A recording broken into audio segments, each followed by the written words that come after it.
신과 나눈 우정. 닐 도널드 월시 지음. 35페이지. 하느님이 말하는 거예요. 작가 하느님과 대화하는 내용입니다. 닐, 너희와 나의 관계는 너희 서로 간의 관계와 전혀 다르지 않다. 너희는 이야기를 나누는 것으로 서로 간의 관계를 시작한다. 그것이 잘 되어 나가면 너희는 우정을 나눈다. 그리고 그것이 잘 되어 나가면 너희는 하나 되는 느낌, 즉 영적 교섭을 체험한다. 나하고의 관계 역시 마찬가지다. 먼저 우리는 이야기를 나눈다. 너희 각자는 나름의 방식으로 또 다양한 시기에 다양한 방식으로 신과의 대화를 체험한다. 그것은 지금 이 순간 우리가 나누는 대화처럼 언제나 쌍방 대화일 것이다. 그것은 너희 머릿속이나 종이에 의해서 나누는 대화일 수도 있고 좀 더 시간이 걸려서 너희가 듣는 다음번 노래나 너희가 보는 다음번 영화나 너희가 출석한 다음번 강의나 너희가 읽는 다음번 잡지 기사나 그냥 우연히 마주친 한 친구의 우연한 중얼거림이라는 형태로 너에게 이르는 내 대답들로 이루어진 대화일 수도 있다. 따라서 우리는 항상 이야기를 나누고 있다는 사실을 너희가 확실히 알고 나면 그때 우리는 우정으로 옮아갈 수 있고 마침내 우리는 영적 교섭을 체험하게 될 것이다. 이 때문에 너는 신과 나누는 우정과 신과 나누는 영적 교섭이라는 두 권의 책을 더 쓰게 될 것이다. 이 중 첫 번째 것은 신과 나눈 이야기에서 공유된 원리들을 가지고 내가 나와 맺은 새로운 관계를 대단히 도움되는 바람직한 우정으로 바꾸는 방법을 다루게 될 것이다. 그리고 두 번째 책은 이 우정을 어떻게 해야 영적 교섭의 체험으로 끌어올릴 수 있고 그렇게 할 때 무슨 일이 일어날지를 밝혀줄 것이다. 이것은 모든 진리 탐구자들에게 일종의 청사진이 될 것이고 전 인류에게 보내는 숨막히는 메시지를 포함하게 될 것이다. 너와 나는 지금 이 순간 하나다. 단지 너가 그 사실을 모를 뿐이다.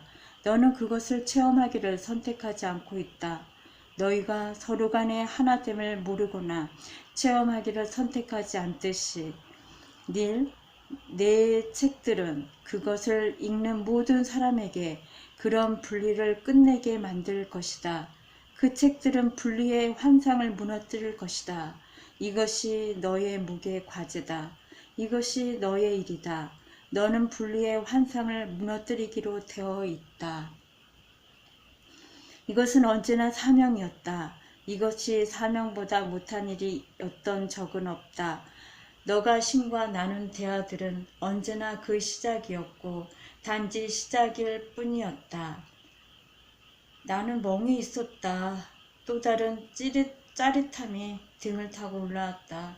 다른 사람은 절대 눈치챌 수 없는 모든 세포들의 내면에서 느껴지는 전율이 몸 전체로 느껴지기 시작했다. 이건 물론 실제로 일어나는 일이다. 이런 느낌이 올 때 당시 몸의 모든 세포들은 더 빠른 속도로 떨리면서 더 높은 주파수로 진동한다. 세포들은 말하자면 신의 에너지로 춤춘다. 그건 아주 좋은 표현법이다. 그건 멋진 비유다. 잠깐만요. 당신이 이렇게 빨리 나타났을 줄이야. 전 지금 당신이 예전에 1997년의 말입니다. 말씀하셨던 걸 적고 있었을 뿐인데요. 나도 안다. 나로서도 어쩔 수가 없었다. 나도 이 책의 중간쯤까지 기다릴 생각이었지만 너가 워낙 시적으로 적어가는 바람에 도저히 그냥 있을 수가 없었다. 다행입니다. 그거 정말 잘 됐어요. 사실 그건 거의 자동이다.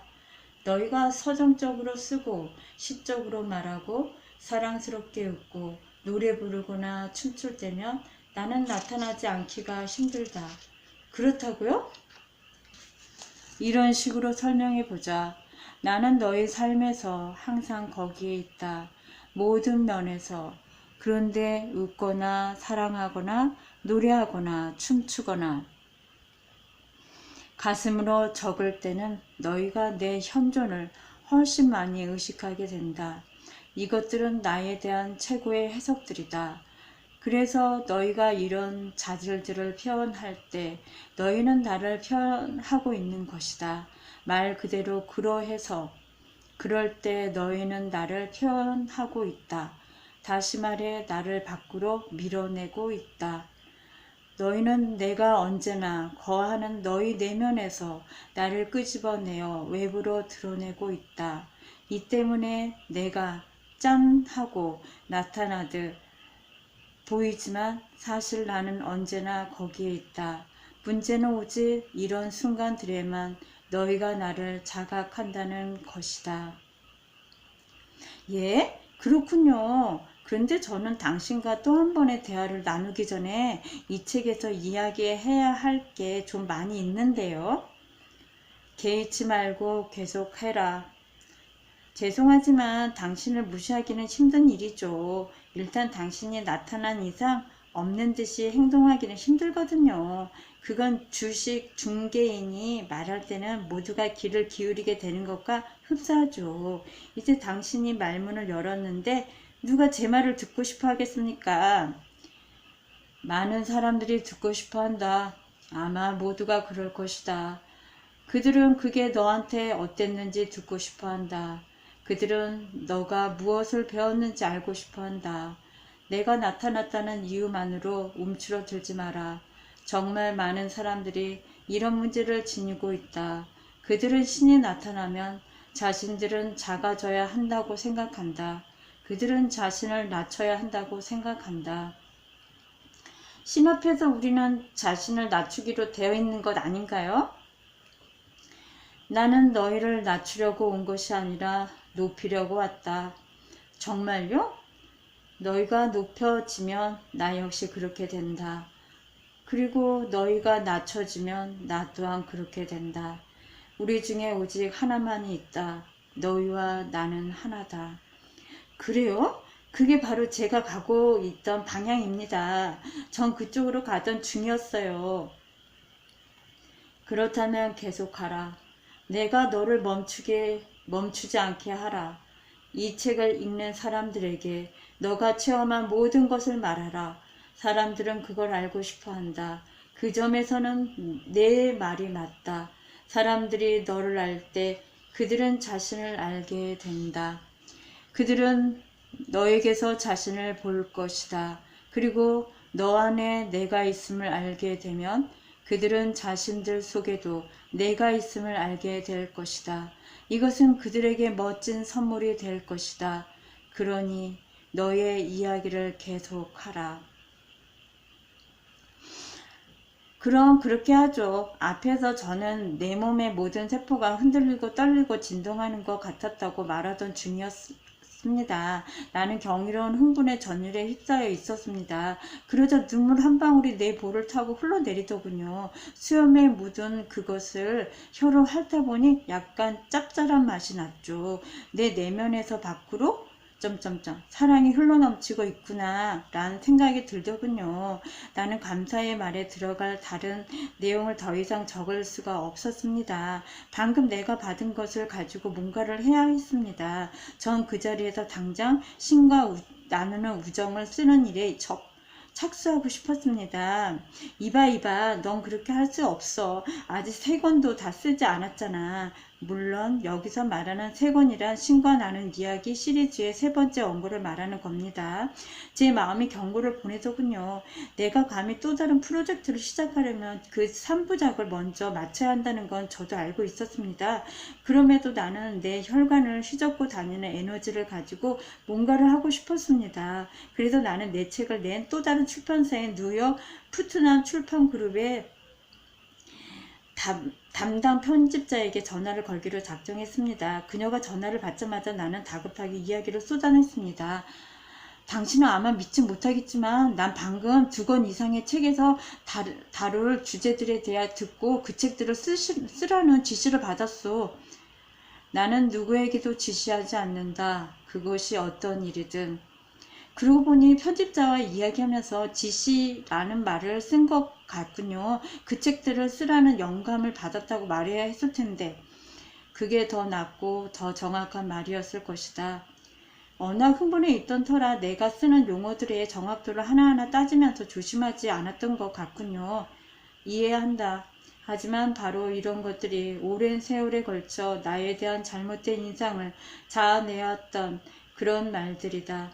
나는 그런 잘못된 인상을 바로 잡으려고 지금 여기에 있는 것이다. 나는 신과 참된 우정을 나누는 게 어떤 것인지 그리고 어떻게 해야 너희가 그것을 가질 수 있을지 말해주러 왔다. 다시 한번 절 줄뜨게 하시는군요. 그렇다면 시작하세요. 어서요. 내 이야기부터 끝내라. 그딴 걸 그딴 걸 누가 듣고 싶어 하겠습니까? 저도 당신 이야기를 듣고 싶은데요. 너의 이야기를 끝내라. 그것과 관계가 있다. 게다가 너의 이야기는 우리를 현재 시점으로 데려다 줄 것이다. 할 수 없군요. 어쨌든 편집자에게 당신이 다음번에 나올 2권의 책에 대해 말했다고만 말했는데요. 편집자는 흥분하더군요. 그래서 저는 푸트남 출판사가 그것들을 출판하는 데 관심이 있는지 물어보았습니다. 그녀는 농담하는 거예요? 당연하죠. 라고 하더군요. 내가 방금 한 이야기를 요약해서 글로 적어 보내줬으면 좋겠다는 말을 보태면서요. 다음날 내가 그걸 팩스로 보내줬더니 출판사는 친절하게도 내게 그 2권의 계약서를 보냈더군요. 왜 너는 그 책들을 그냥 인터넷에 올리지 않았느냐? 예? 뭐라고요? 왜 너는 그것들을 그냥 무료로 볼 수 있게 하지 않았느냐? 말이다. 왜 저한테 그런 걸 물어보시는 겁니까? 왜냐하면 많은 사람들이 그 점을 알고 싶어 하기 때문이다. 출판업자가 내게 많은 돈을 주겠다고 제안했느냐? 그랬죠? 너는 왜 그걸 받기로 했느냐? 만일 당신이 신의 사람이라면 당신은 그 내용을 아무 대가 없이 세상과 나누어야 했을 것이다. 당신은 계약 같은 걸 맺으려고 돌아다니지 말았어야 했다. 이것이 일부 사람들이 하는 이야기가 아니냐? 맞아요. 그들은 그렇게 말하죠. 그 사람들은 내가 돈 버는데 푹 빠졌다고 말합니다. 그래서 전 돈에 빠져 있지 않지만 그렇다고 그게 계약을 맺지 말아야 할 이유가 되지는 않죠. 신의 사람이라면 그렇게 하지 않았을 것이다. 신의 사람은 그렇게 안 했을 거라고요? 신부들은 월급도 안 받습니까? 라피들은 먹지도 않습니까? 물론 그들도 그렇게 하지. 하지만 그렇게 많지는 않다. 신의 말을 전하는 교사들은 가난하게 산다. 그들은 소박한 진리를 나누는데 돈을 요구하지 않는다.